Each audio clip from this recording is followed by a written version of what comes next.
تو آج ہم ٹریک ٹو پاکستان کے پہلے 2 ابواب پر بات کر رہے ہیں۔ پہلا باب ہے 1857 کے بارے میں۔ جی 1857 کے واقعات، جسے کچھ لوگ جنگ آزادی کہتے ہیں، کچھ غدر۔ ہاں، یہ بڑا اہم موڑ تھا ہندوستان کی تاریخ میں۔ مطلب مغل دور کا خاتمہ، ایک نیا سسٹم۔ بالکل، یہ صرف حکومت کی تبدیلی نہیں تھی، آپ دیکھیں تو ایک پوری تہذیب، پورا تعلیمی نظام، سماجی ڈھانچہ، سب بدل رہا تھا۔ تو اس کو صرف فوجی بغاوت کہنا یہ ٹھیک ہے؟ ذرائع کیا کہتے ہیں؟ دیکھیں، ذرائع تو یہی بتاتے ہیں، اور کچھ برطانوی سیاستدانوں نے بھی یہ مانا کہ یہ صرف سپاہیوں کا معاملہ نہیں تھا۔ اچھا، جی، مطلب یہ پورے ہندوستان میں ایک بے چینی تھی جس میں عام لوگ بھی شامل تھے۔ وہ جو جسٹس کارتھی تھے، انہوں نے تو اسے باقاعدہ کہا کہ یہ مذہبی اور قومی جنگ ہے۔ تو پھر وجوہات کیا تھیں اس بے چینی کی؟ ذرائع میں تو کافی کچھ لکھا ہے۔ جی ہاں، کئی سطح پر تھیں وجوہات۔ فوج میں تو دیکھیں فرق تھا تنخواہوں میں، رینک میں، ہندوستانی اور انگریزی فوجیوں کے درمیان۔ صحیح۔ پھر وہ مذہبی جذبات کو ٹھیس پہنچانے والی باتیں، جیسے تلک پر پابندی یا پھر وہ داڑھی والی بات۔ ہاں، اور عیسائیت کی تبلیغ بھی ایک ایشو تھا۔ اچھا، اور مذہبی سطح پر کمپنی کا کیا کردار تھا؟ کمپنی پر تو الزام تھا کہ وہ عیسائیت پھیلا رہی ہے۔ مشنریوں کی سرگرمیاں تھیں، وہ کھلے عام تبلیغ کرتے تھے، دوسرے مذاہب پہ تنقید۔ اور پھر وہ 1850 کا ایک قانون آیا تھا جس نے کہا کہ اگر کوئی مذہب بدلے گا تو وراثت سے محروم نہیں ہوگا۔ اس کو بھی لوگوں نے خطرہ سمجھا۔ اور سیاسی طور پر وہ ریاستوں کو ضم کرنے والی پالیسی لارڈ ڈلہوزی کی؟ ہاں، وہ بہت بہت اہم تھی۔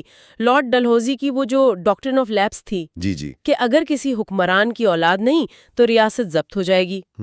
نانا صاحب کی پینشن بند کر دی گئی۔ اور خاص طور پہ اودھ کا الحاق 1856 میں، اس سے تو بہت زیادہ ناراضگی پھیلی۔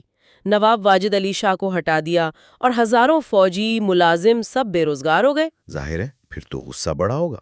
بالکل، اور اس کے ساتھ ساتھ وہ معاشی استحصال، ہندوستانی کی اپنی صنعتیں، کپڑے کی خاص طور پہ، وہ تباہ ہو رہی تھیں۔ بڑے سرکاری عہدے ہندوستانیوں کو نہیں ملتے تھے۔ تو یہ سب کچھ چل رہا تھا، اور پھر وہ کارتوس والا معاملہ سامنے آیا۔ جی، وہ ایک طرح سے فوری وجہ بن گئی، امیڈیٹ کاز جسے کہتے ہیں۔ اچھا۔ گائے اور سور کی چربی والے کارتوسوں کی افواہ پھیلی تو ہندو اور مسلمان دونوں سپاہیوں کے جذبات بھڑک اٹھے۔ میرٹھ سے شروع ہوا معاملہ اپریل 1857 میں، اور پھر تیزی سے پھیلا دہلی، لکھنؤ، کانپور۔ لیکن یہ کامیاب نہیں ہو سکی بغاوت۔ ناکامی کی کیا وجوہات سمجھ آتی ہیں؟ کئی باتیں ہیں۔ ایک تو یہ کہ شاید وقت سے پہلے شروع ہو گئی، پلان تو مئی کا تھا۔ اچھا۔ جی، پھر کوئی ایک متفق کا مضبوط لیڈر نہیں تھا۔ بہادر شاہ ظفر تو بزرگ تھے، ان کے اپنے مسائل تھے۔ صحیح۔ اور کچھ اہم گروپس تھے جیسے سکھ، گورکھے، انہوں نے انگریزوں کا ساتھ دیا، اور انگریزوں کے پاس کمیونیکیشن بہتر تھی، ٹیلی گراف وغیرہ۔ جی ہاں، یہ تو بڑا فرق ڈالتا ہے۔ بالکل، وہ اپنی فوج کو جلدی منظم کر سکتے تھے۔ تو نتائج کیا نکلے اس سب کے؟ سب سے بڑا اثر کیا ہوا؟ سب سے بڑا نتیجہ تو مغل سلطنت کا خاتمہ تھا۔ ایسٹ انڈیا کمپنی کی حکومت بھی ختم ہوئی، اور ہندوستان براہ راست برطانیہ کے تاج کے نیچے آ گیا۔ اور مسلمانوں پر کیا اثر پڑا؟ مسلمانوں کو خاص طور پر ذمہ دار ٹھہرایا گیا، ان پر بہت سختیاں ہوئیں۔ یہ ان کے لیے ایک بہت ہی مشکل دور کا آغاز تھا۔ اور یہیں سے پھر دوسرے باب کا موضوع شروع ہوتا ہے، سر سید احمد خان، وہ اسی مشکل دور میں سامنے آئے۔ بالکل، 1857 کی جو تباہی ہوئی اس نے سر سید پر بہت گہرا اثر ڈالا۔ وہ تو چشمدید گواہ تھے ان واقعات کے۔ جی۔ انہوں نے محسوس کیا کہ اب مسلمانوں کی بقا اور ترقی کا راستہ لڑائی میں نہیں ہے، بلکہ انگریزوں سے مفاہمت اور جدید تعلیم حاصل کرنے میں۔ سنا ہے وہ پہلے ہندوستان چھوڑنے کا سوچ رہے تھے؟ جی، ذرائع بتاتے ہیں کہ ایک وقت آیا تھا کہ وہ اتنے مایوس تھے کہ ہجرت کا سوچ رہے تھے، لیکن پھر انہوں نے اپنی قوم کی حالت دیکھی اور یہیں رہ کر کام کرنے کا فیصلہ کیا۔ اور ان کا کام پھر زیادہ تر تعلیم کے شعبے میں رہا؟ جی، بنیادی طور پر تعلیم۔ 1864 میں سائنٹیفک سوسائٹی قائم کی تاکہ مغربی کتابوں کا ترجمہ ہو سکے۔ ہاں۔ پھر 1866 میں علی گڑھ انسٹیٹیوٹ گزٹ نکالا۔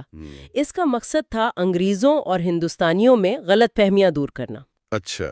پھر تہذیب الاخلاق رسالہ 1870 میں، یہ سماجی اصلاح اور جدید تعلیم کی اہمیت پر تھا۔ اور پھر علی گڑھ کالج۔ جی، سب سے اہم کام 1875 میں MAO اسکول جو 1877 میں کالج بنا اور یہی آگے چل کر یونیورسٹی بنا. یہ مسلمانوں کی تعلیم اور ان میں ایک نیا شعور پیدا کرنے کا بہت بڑا مرکز بنا. لیکن سر سید کا ایک سیاسی پہلو بھی تھا. وہ شروع میں تو ہندو مسلم اتحاد کی بات کرتے تھے.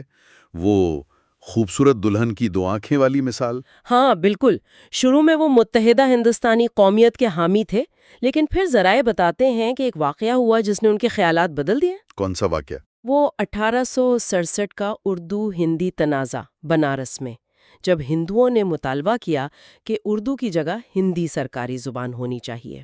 اچھا.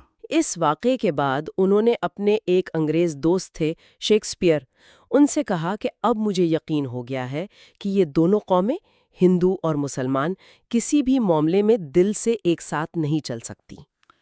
تو کیا اسی وجہ سے انہوں نے پھر انڈین نیشنل کانگریس کی مخالفت کی؟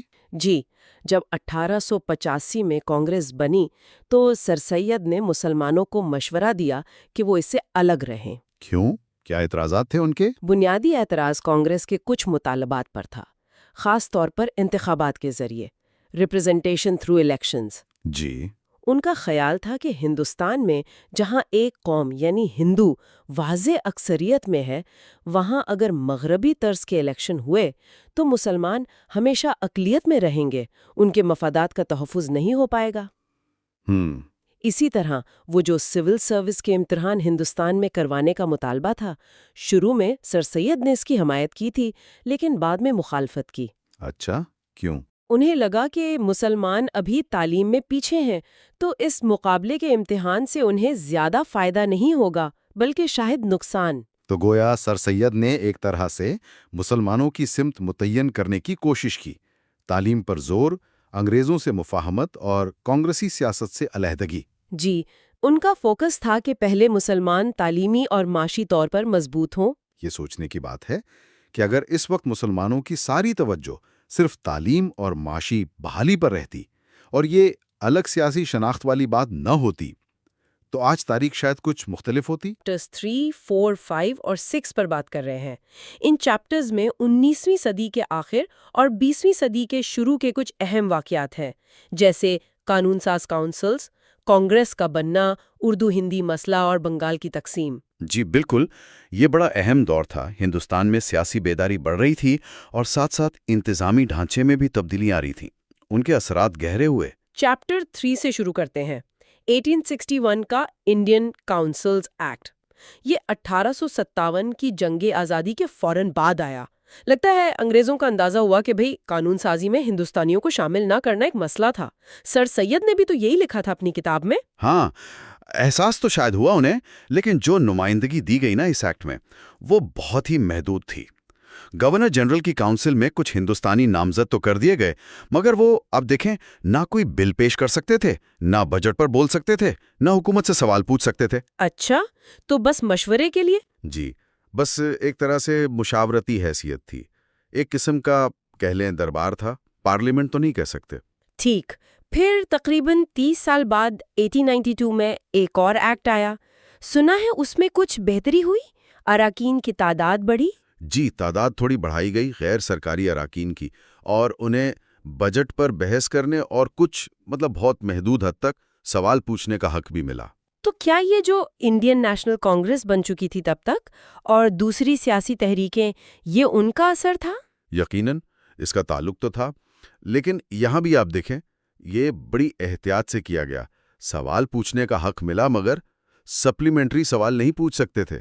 کسی قانون میں ترمیم بھی پیش نہیں کر سکتے تھے. اصل طاقت اب بھی سرکاری اراکین کے پاس ہی تھی، جو ہمیشہ اکثریت میں ہوتے تھے.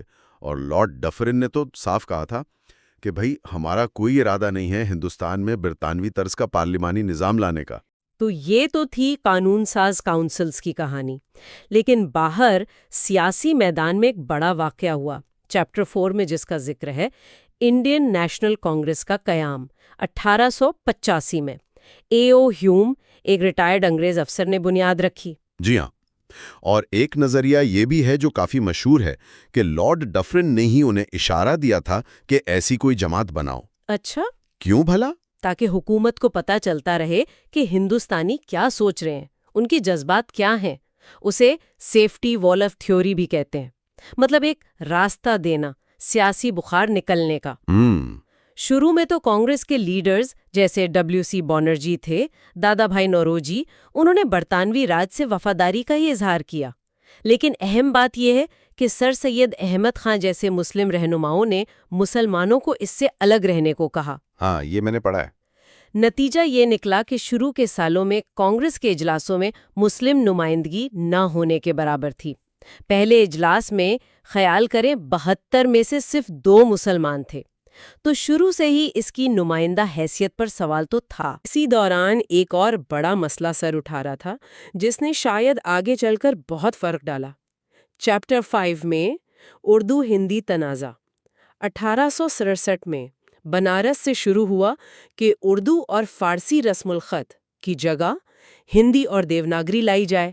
جی، اور سر سید اس پر بہت بہت مایوس ہوئے تھے۔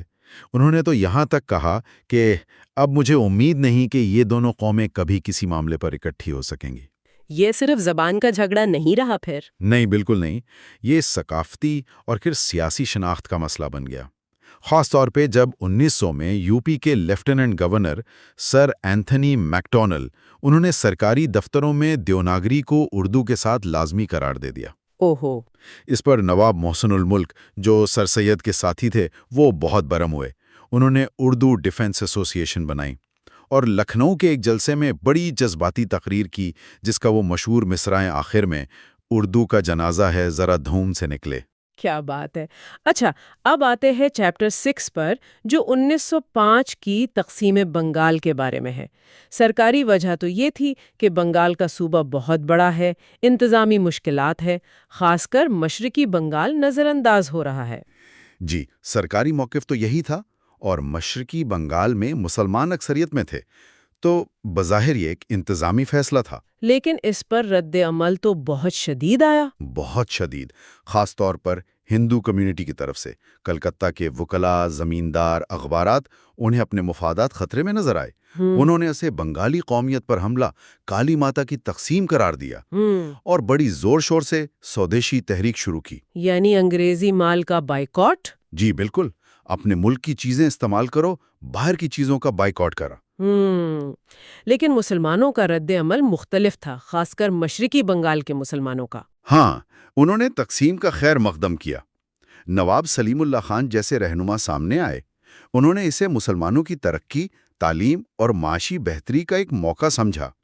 نیا صوبہ بنا، ڈھاکہ دارالحکومت بنا، وہاں تعلیمی اداروں، رابطوں، چٹانانگ بندرگاہ پر توجہ دی گئی۔ لیکن یہ تقسیم تو پھر منسوخ ہو گئی۔ ہاں، یہی تو اصل ٹوسٹ ہے۔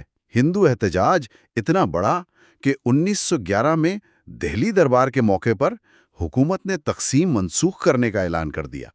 اس کا کیا اثر ہوا مسلمانوں پر؟ وہ شدید مایوس ہوئے۔ اسے ایک طرح سے دھوکہ سمجھا گیا۔ نواب وقار الملک نے کہا کہ اب مسلمانوں کو حکومت پر نہیں، اپنی طاقت پر بھروسہ کرنا ہوگا۔ اس واقعے نے واقعی مسلم سیاست کی سمت بدل دی۔ انہیں اپنی الگ سیاسی تنظیم کی ضرورت کا شدید احساس ہوا۔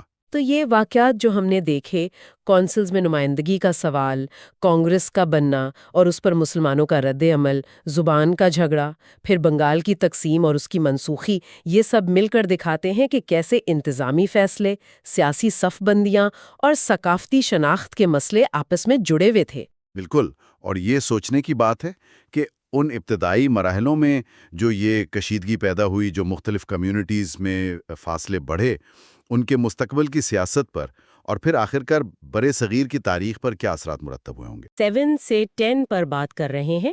ان میں شملہ وفد، مسلم لیگ کا بننا، منٹو مورلے اصلاحات اور پھر لیگ کی پالیسی میں تبدیلی جیسے اہم واقعات شامل ہیں۔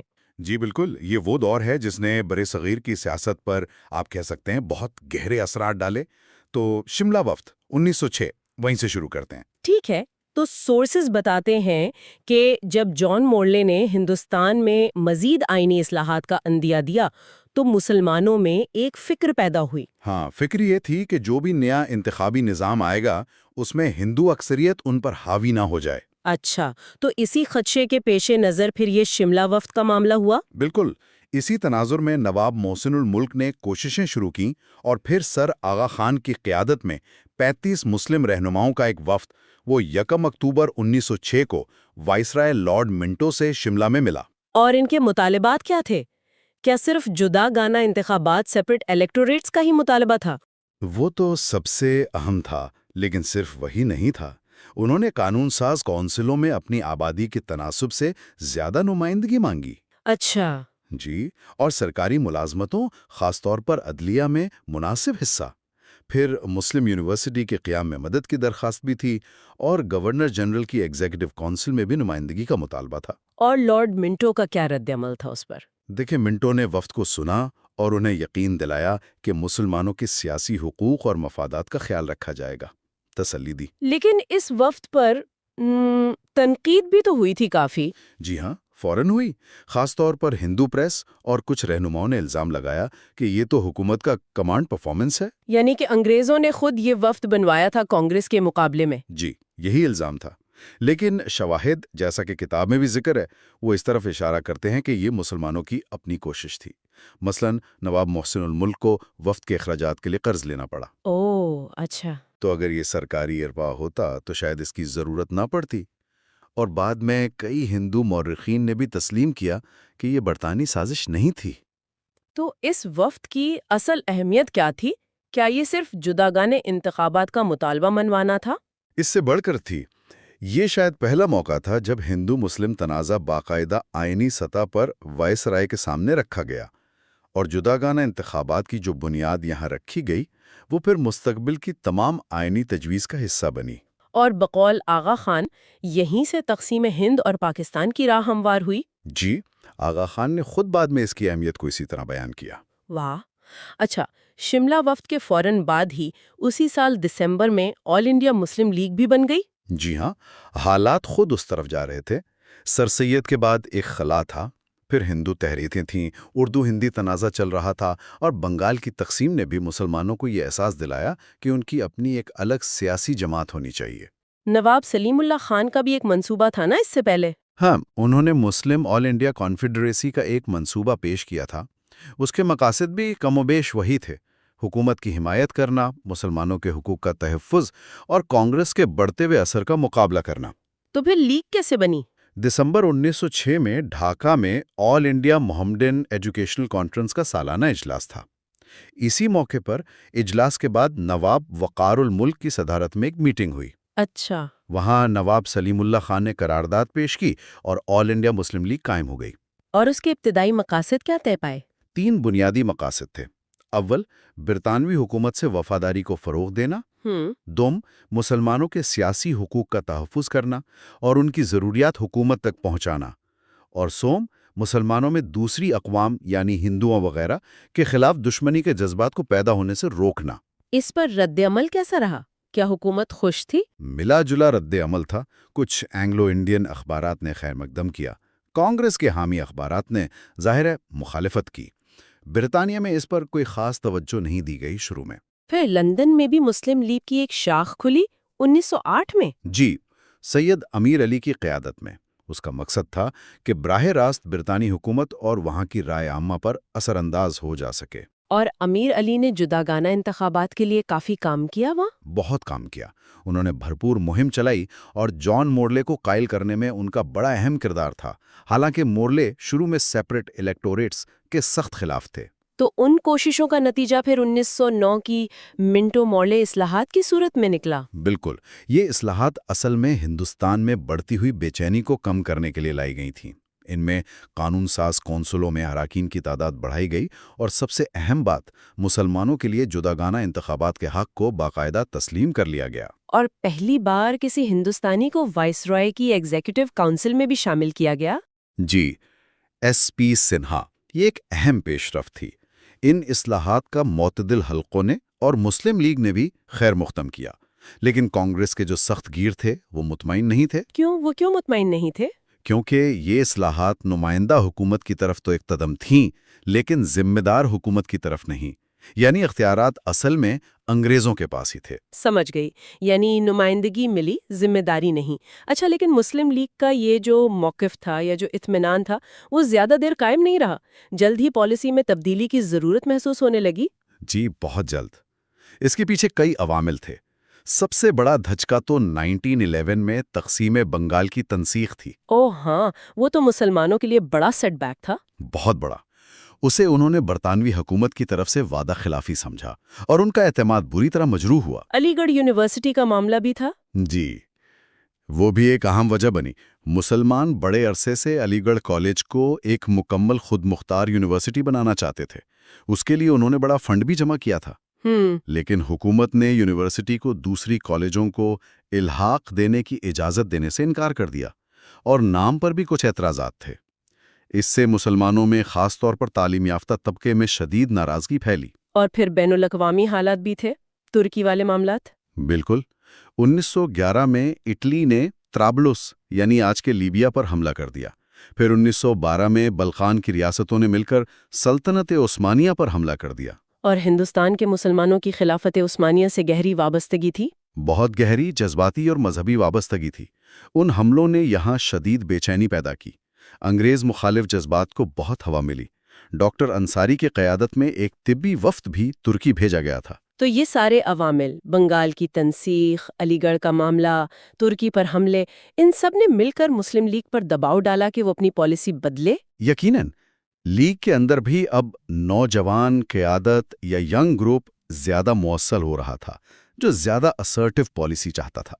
تو نتیجہ کیا نکلا اس دباؤ کا؟ نتیجہ یہ نکلا کہ مارچ 1913 میں لکھنؤ میں مسلم لیگ کا اجلاس ہوا۔ وہاں لیگ نے اپنے آئین میں ایک بنیادی ترمیم کی۔ کیا ترمیم تھی وہ؟ جو پہلا مقصد تھا نا، برطانوی حکومت سے وفاداری، اسے تبدیل کر دیا گیا۔ اچھا، کیا رکھا پھر؟ نیا مقصد یہ رکھا گیا، ہندوستان کے حالات کے لیے موزوں مناسب قسم کی خود حکومت کا حصول، یعنی attainment of a system of self government suitable to India. Suitable self government, یہ الفاظ اہم ہیں۔ بہت اہم۔ یہ مسلم لیگ کی سیاست میں ایک بہت بڑا موڑ تھا، ایک بنیادی تبدیلی۔ اس نے لیگ کو کانگریس کے قریب آنے اور ہندوستان کی آزادی کی جدوجہد میں ایک نیا کردار ادا کرنے کے لیے تیار کیا۔ تو یہاں سے لیگ کا ایک نیا سفر شروع ہوتا ہے۔ جی بالکل، ایک زیادہ فعال اور آپ کہہ سکتے ہیں کہ قومی دھارے کے قریب آنے والا سفر۔ 15ویں سے 15ویں ابواب پر بات کر رہے ہیں، تو شروع کرتے ہیں باب 11 سے، کانپور مسجد کا سانحہ 1913۔ جی، یہ 1913 کا واقعہ ہے۔ کانپور میں ایک سڑک چوڑی ہونی تھی اور مسجد کا وہ حصہ جو وضو کے لیے تھا وہ راستے میں آ رہا تھا۔ اچھا، تو مسلمانوں نے کیا کہا؟ انہوں نے درخواست کی، پیٹیشن دی کہ مسجد کا کوئی حصہ نہ گرایا جائے۔ فتویٰ بھی دیا گیا کہ یہ باقاعدہ مسجد کا حصہ ہے، مگر سر جیمز میسٹن جو لیفٹیننٹ گورنر تھے انہوں نے نہیں مانا۔ انہوں نے کہا کہ یہ وضو کی جگہ ہے، مقدس عمارت نہیں۔ ہاں، کچھ ایسا ہی۔ اور پھر 20 جولائی 1913 کو معائنے کے اگلے ہی دن پولیس لگا کر وہ حصہ گرا دیا گیا۔ اوہ، اس پر تو پھر بہت رد عمل ہوا ہوگا۔ شدید۔ پورے ہندوستان کے مسلمانوں میں بہت غم و غصہ تھا۔ مسلم پریس نے، جیسے زمیندار، المحمدی، انہوں نے بہت سخت لکھا۔ 3 اگست کو لوگ احتجاجاً وہاں اینٹیں رکھنے گئے۔ اور پولیس نے فائرنگ کر دی؟ جی، میجسٹریٹ ٹائلر کے حکم پر 15 منٹ تک فائرنگ ہوئی، کئی لوگ مارے گئے۔ مولانا شبلی نے بڑے دردناک شعر لکھے اس پر۔ آل انڈیا مسلم لیگ نے بھی مذمت کی، تحقیقات کا مطالبہ کیا، لیکن میسٹن نے الٹا فائرنگ کرنے والوں کو انعام دیے۔ اچھا، اس سے تو معاملہ اور بگڑا ہوگا۔ بالکل۔ آخر میں پھر وائس رائے لارڈ ہارڈنگ کو خود کانپور آنا پڑا۔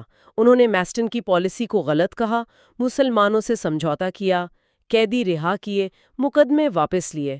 مگر اس واقعے نے، آپ کہہ لیں، مسلمانوں میں سیاسی بیداری بہت بڑھا دی اور انگریزوں سے نفرت بھی۔ تو یہ ایک طرح کا ٹرننگ پوائنٹ تھا شاید۔ اور اس کے بعد پھر ہم باب 12 میں لکھنؤ پیکٹ دیکھتے ہیں 1916 کا۔ کیا اس کا کوئی تعلق تھا کانپور والے واقعے سے؟ تعلق تو تھا، مطلب ایک بیک گراؤنڈ بن رہا تھا۔ بنگال کی تقسیم کی منسوخی 1911 میں ہوئی، پھر 1913 میں مسلم لیگ کے آئین میں تبدیلی آئی، تو ہندو مسلم اتحاد کی فضا بن رہی تھی۔ اور پہلی جنگ عظیم بھی چل رہی تھی۔ جی، اس نے بھی ضرورت بڑھا دی کہ بھائی مل کر انگریزوں سے مطالبات کیے جائیں۔ محمد علی جناح صاحب کی کوششیں اس میں بہت اہم تھی۔ دسمبر 1915 میں بمبئی میں کانگریس اور لیگ کے اجلاس ایک ساتھ ہوئے۔ اچھا، ایک ہی وقت میں؟ جی، اور وہاں بڑے لیڈر ایک دوسرے کے اجلاسوں میں گئے۔ تلک، گاندھی، سروجنی نائیڈو لیگ کے اجلاس میں آئے، لیگ کے لیڈر کانگریس کے اجلاس میں گئے۔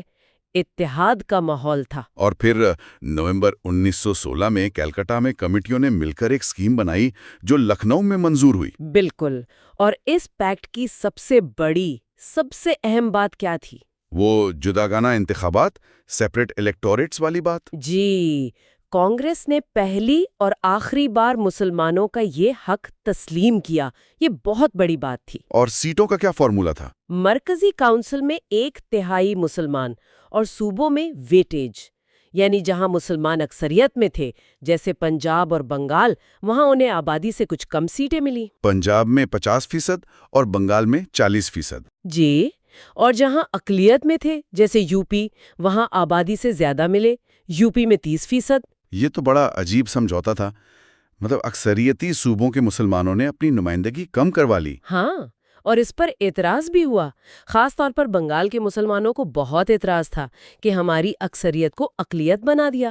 سر سید اسکول والے میاں محمد شفیع وہ بھی مخالف تھے۔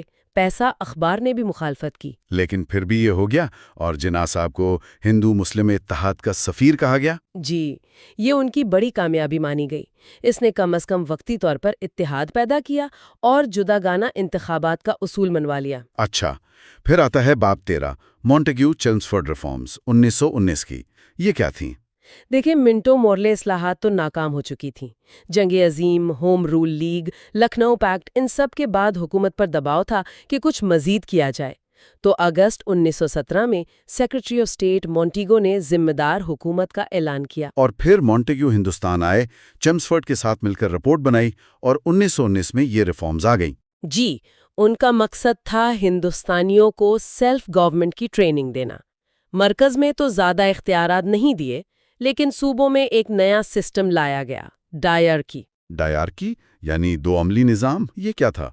صوبائی سبجیکٹس کو 2 حصوں میں بانٹ دیا۔ ریزروڈ سبجیکٹس یعنی اہم محکمے جیسے پولیس، ریونیو، وہ گورنر اور اس کے بیوروکریٹس کے پاس رہے۔ اچھا۔ اور ٹرانسفرڈ سبجیکٹس جیسے تعلیم، صحت، یہ اسمبلی کے منتخب ہندوستانی وزراء کے پاس آئے۔ سننے میں تو ٹھیک لگتا ہے، لیکن آپ کہہ رہی ہیں یہ ناکام ہوا، کیوں؟ بہت بری طرح ناکام ہوا۔ ایک تو سیاسی ماحول بہت خراب تھا، رولٹ ایکٹ، جلیاں والا باغ، خلافت تحریک چل رہی تھی۔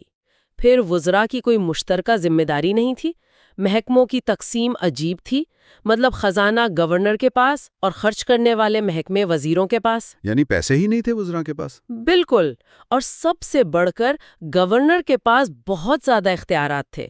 وہ کسی بھی وزیر کے فیصلے کو رد کر سکتا تھا، تو یہ نظام چل ہی نہیں سکتا تھا۔ اور اسی خراب سیاسی ماحول میں پھر جلیانوالہ باغ کا سانحہ ہوا 1919 میں، باب 14۔ جی، جنگ عظیم کے بعد حکومت کو ڈر تھا کہ انقلابی سرگرمیاں بڑھیں گی، تو جسٹس سڈنی رولٹ کی سربراہی میں کمیٹی بنی۔ اور اس کی سفارش پر رولٹ ایکٹ آیا؟ ہاں، وہ کالا قانون جس نے حکومت کو بغیر اپیل، دلیل، وکیل کے کسی کو بھی گرفتار کرنے، نظر بند کرنے کے اختیارات دے دیے۔ ہندوستانیوں نے تو جنگ میں اتنی قربانیاں دی تھیں، وہ امید کر رہے تھے سیلف گورنمنٹ کی، اور ملا یہ قانون۔ بالکل، شدید احتجاج ہوا۔ امپیریل لیجسلیٹو کونسل کے سارے غیر سرکاری ممبرز نے مخالفت کی۔ قائد اعظم نے اسے قانون اور انصاف کے خلاف کہا، خبردار کیا کہ اس سے بے چینی پھیلے گی، اور جب بل پاس ہو گیا تو انہوں نے احتجاجاً استعفیٰ دے دیا۔ اور پنجاب میں حالات زیادہ خراب تھے؟ جی، وہاں گورنر سر مائیکل اوڈوائر بہت سخت تھا۔ اس نے جلسے جلوسوں پر پابندی لگائی ہوئی تھی۔ امرتسر میں ڈاکٹر سیف الدین کچلو اور ڈاکٹر ستیہ پال کو گرفتار کر لیا گیا۔ ان کی رہائی کے لیے جو جلوس نکلا اس پر فائرنگ ہوئی۔ ایئر فوج لے کر امرتسر پہنچ گیا۔ اور پھر 13 اپریل بیساکھی کا دن۔ اس دن ڈائر نے شہر میں اعلان کروایا کہ کوئی جلسہ جلوس نہ ہو، خلاف ورزی پر گولی چلے گی۔ شام کو اسے پتا چلا کہ جلیانوالہ باغ میں لوگ جمع ہیں۔ وہ 90 فوجی لے کر وہاں پہنچا۔ باغ کا ایک ہی تنگ سا راستہ تھا۔ اور اس نے بغیر وارننگ کے؟ بغیر وارننگ کے نہتے ہجوم پر فائرنگ کا حکم دے دیا۔ تقریباً 15 منٹ گولیاں چلتی رہیں۔ کتنے لوگ؟ سرکاری رپورٹ میں 379 ہلاک اور 1200 سے زیادہ زخمی بتائے گئے۔ بعد میں ہنٹر کمیٹی کے سامنے ڈائر نے کہا کہ اس نے باغیوں کو سبق سکھانے کے لیے فائرنگ کی اور اگر راستہ ہوتا تو وہ مشین گن بھی استعمال کرتا۔ یہ تو دل دہلا دینے والی بات ہے۔ جی، پنجاب میں پھر مارشل لاء لگ گیا۔ لاہور میں طلبہ کو میلوں پیدل چلایا گیا۔ امرتسر میں وہ کرالنگ سٹریٹ والا واقعہ ہوا جہاں ایک گلی سے پیٹ کے بل رینگ کر گزرنے کا حکم تھا۔ اس واقعے میں تو ہندوستان کی تاریخ کا رخ ہی موڑ دیا ہوگا۔ بالکل، ہندوستان اور برطانیہ دونوں جگہ شدید مذمت ہوئی۔ ونسٹن چرچل نے اسے برطانوی تاریخ کا ایک خوفناک واقعہ کہا۔ اس سانحے نے انگریزوں پر سے ہندوستانیوں کا رہا سہا اعتماد بھی ختم کر دیا اور آزادی کی تحریک کو بہت زیادہ تقویت دی۔ اور اسی غصے اور آپ کہہ لیں ہندو مسلم اتحاد کے ماحول میں خلافت تحریک شروع ہوئی۔ باب 15۔ جی، پہلی جنگ عظیم میں ترکی نے جرمنی کا ساتھ دیا تھا۔ ہندوستانی مسلمانوں کو فکر تھی کہ اگر ترکی ہار گیا تو خلافت عثمانیہ کا کیا بنے گا؟ خلافت سے یہاں کے مسلمانوں کا ایک گہرا تعلق تھا۔ بہت گہرا تاریخی تعلق تھا۔ انگریزوں نے جنگ کے دوران وعدے وعید کیے، لیکن جنگ کے بعد جب ترکی کی تقسیم کے منصوبے سامنے آئے، ٹریٹی آف سیور، تو یہاں مسلمانوں میں شدید غصہ پھیل گیا۔ اور جلیانوالہ باغ کے بعد جو ہندو مسلم اتحاد بنا تھا اس میں گاندھی جی نے بھی خلافت کا ساتھ دیا۔ جی، مارچ 1919 میں بمبئی میں خلافت کمیٹی بنی۔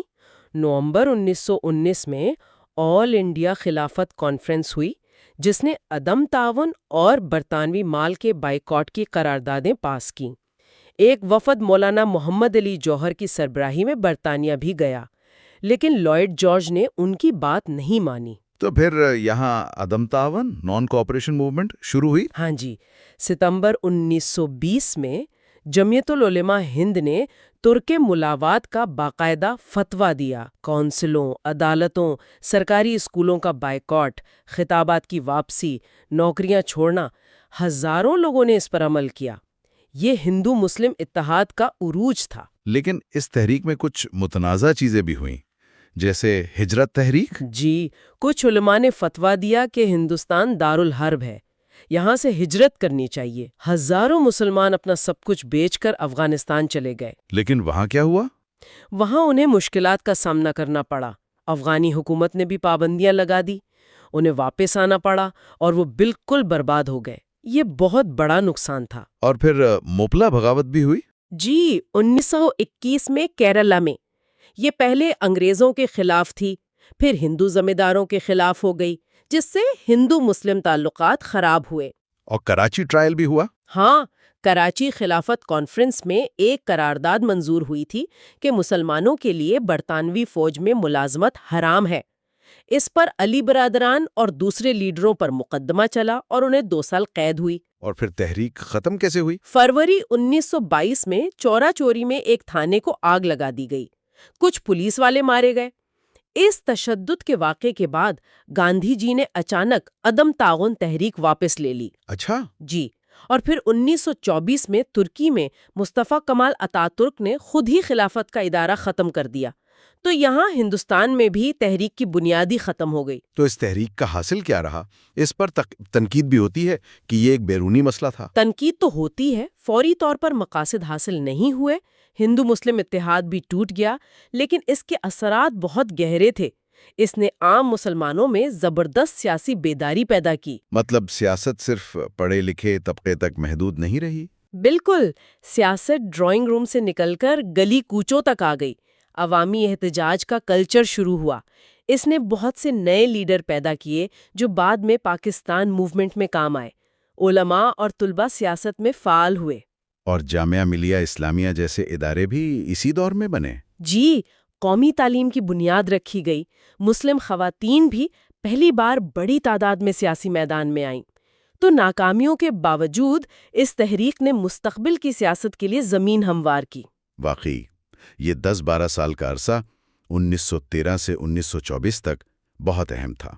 کانپور سے لے کر خلافت کے خاتمے تک ہر واقعہ نے ہندوستان کے مستقبل پر گہرا اثر ڈالا۔ اور یہ واقعات ہمیں سوچنے پر مجبور کرتے ہیں کہ کس طرح اتحاد بنتے اور بگڑتے ہیں، اور کیسے چھوٹے بڑے واقعات مل کر تاریخ کا دھارا بدل دیتے ہیں۔ آج ہم جن مواد کا جائزہ لے رہے ہیں وہ تاریخ ہند میں اہم دستاویزات کے چیپٹرز 16 سے 22 ہیں۔ یہ 1927 سے 1935 کا عرصہ کور کرتے ہیں۔ ہندوستان کی تاریخ کا ایک بہت ایونٹ فل دور تھا یہ۔ بالکل، تو شروع کرتے ہیں چیپٹر 16 سے، جو دہلی مسلم پروپوزلز 1927 کے بارے میں ہے۔ ہاں، اس وقت ماحول کافی کشیدہ تھا۔ ہندو مسلم فسادات، شدھی، سنگٹھن، پھر جواب میں تنظیم، تبلیغ۔ جی، یہ سب چل رہا تھا۔ لیکن ان حالات میں بھی قائد اعظم جیسے لوگ ہندو مسلم اتحاد کے لیے کوشش کر رہے تھے۔ یہ تھوڑا سا حیران کون ہے؟ دیکھیں، مارچ 1927 میں 30 مسلم لیڈرز دلی میں جمع ہوئے اور انہوں نے ایک فارمولا دیا۔ کہا کہ اگر یہ 4 ڈیمانڈز مان لی جائیں۔ کون سی 4 ڈیمانڈز تھی وہ؟ ایک تو سندھ کو الگ صوبہ بنانا، دوسرا NWFP اور بلوچستان میں ریفارمز، تیسرا پنجاب اور بندال میں نمائندگی آبادی کے مطابق، اور چوتھا مرکزی اسمبلی میں 1/3 مسلم سیٹس۔ اچھا۔ اگر یہ مان لیے جاتے تو وہ کہتے تھے کہ ہم جداگانہ انتخابات یعنی سیپریٹ الیکٹوریٹس چھوڑنے پر تیار ہیں۔ یہ تو بہت بڑی بات تھی۔ کانگریس نے اسے ویلکم بھی کیا تھا شروع میں۔ ہاں، کیا تھا۔ لیکن پھر ہندو مہاسبھا اور کچھ سکھ تنظیموں نے بہت سخت مخالفت کی۔ صرف ان کی مخالفت یا مسلمانوں کے اندر بھی مسئلہ تھا؟ دونوں چیزیں تھیں۔ مسلمانوں میں بھی، خاص طور پر پنجاب میں سر محمد شافی کا گروپ تھا۔ انہوں نے کہا نہیں، ہم سیپریٹ الیکٹوریٹس پر قائم رہیں گے۔ اچھا۔ اور اس سے پھر مسلم لیگ وہ 2 حصوں میں بٹ گئی، جناح لیگ اور شافی لیگ۔ تو یہ اتحاد کی کوشش ناکام ہو گئی، اور اسی کے فوراً بعد چیپٹر 17 میں سائمن کمیشن آ گیا، وہ بھی وقت سے پہلے۔ جی، برٹش گورنمنٹ نے بنایا، لیکن اس میں کوئی ہندوستانی ممبر نہیں تھا۔ یہ اصل بات تھی۔ ہاں، اس پر تو بہت غصہ تھا پورے ملک میں، بائیکاٹ کی کال دی گئی۔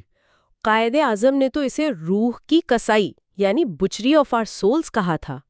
ہر طرف سائمن گو بیک کے نعرے تھے۔ لاہور میں جو لاٹھی چارج ہوا، ہاں، لالا لاجپت رائے زخمی ہوئے اور پھر ان کا انتقال ہو گیا۔ جی، اور جب رپورٹ آئی مئی 1930 میں، اس نے ڈایاکی ختم کرنے کی بات کی، فیڈرل سسٹم کی بھی، لیکن جو مسلم ڈیمانڈز تھیں، سندھ کی فوری علیحدگی، پنجاب بنگال میں مسلم میجورٹی کا حق، ان کو نظر انداز کر دیا۔ تو مسلمانوں نے مسترد کر دیا اسے۔ بالکل۔ پھر چیپٹر 18 ہے نہرو رپورٹ 1928۔ یہ ہندوستانی جماعتوں کی اپنی کوشش تھی نا، لارڈ برکن ہیڈ کے چیلنج کے بعد۔ ہاں، موتی لال نہرو کی سربراہی میں آل پارٹیز کانفرنس نے کمیٹی بنائی تھی۔ اس رپورٹ میں کیا تھا؟ اس میں ڈومینین سٹیٹس کی تجویز تھی، لیکن جو مسلم مطالبات تھے، سیپریٹ الیکٹوریٹس، پنجاب بنگال میں ریزروڈ سیٹس، سینٹر میں 1/3 سیٹس، مضبوط فیڈرل سسٹم، وہ سب ریجیکٹ کر دیے۔ سب کچھ ریجیکٹ۔ سندھ کی علیحدگی کا کیا ہوا؟ اس کو بھی شرطوں سے، کنڈیشن سے جوڑ دیا گیا تھا۔ اور جب قائد نے اس میں امینڈمنٹس پیش کی آل پارٹیز کنونشن میں، تو انہیں ہندو مہاسبھا، خاص کر MR کار نے بہت سختی سے رد کر دیا۔ اور سورس کہتا ہے یہ وہ موقع تھا جب قائد نے کہا دس از پارٹنگ آف دا ویز۔ یہ واقعی ایک ٹرننگ پوائنٹ لگتا ہے۔ یقیناً۔ اور اسی کے فوراً بعد چیپٹر 19 جناح کے 14 پوائنٹس آئے مارچ 1929 میں۔ یہ ایک طرح سے نہرو رپورٹ کا جواب تھے۔ تو اس میں وہی سب ڈیمانڈز کنسالیڈیٹ کر دی رہی تھیں، فیڈرل سسٹم، صوبائی خود مختاری۔ جی، وہی سب، مائنورٹیز کا تحفظ، سینٹر میں 1/3 سیٹس، سیپریٹ الیکٹوریٹس جب تک کمیونٹی خود نہ چھوڑنا چاہے، سندھ کی علیحدگی، NWFP بلوچستان ریفارمز، مسلم کلچر کا تحفظ، یہ سب شامل تھا۔ لیکن کانگریس اور ہندو مہاسبھا نے اس پر بھی کوئی خاص توجہ نہیں دی۔ جواہر لال نہرو نے تو انہیں انمیٹیگیٹڈ نانسنس کہا تھا۔ ہاں، انہوں نے اسے اہمیت نہیں دی۔ اس کے بعد پھر آتا ہے چیپٹر 20 علامہ اقبال کا خطبہ الہ آباد 1930۔ یہ ایک بہت ہی سگنیفیکنٹ ڈیولپمنٹ تھی۔ انہوں نے کیا کہا تھا؟ ان کی تجویز کیا تھی؟ لیگ کے سالانہ اجلاس میں اقبال نے اپنے صدارتی خطبے میں پہلی بار نارتھ ویسٹ انڈیا کے جو مسلم اکثریتی علاقے ہیں، پنجاب، NWFP,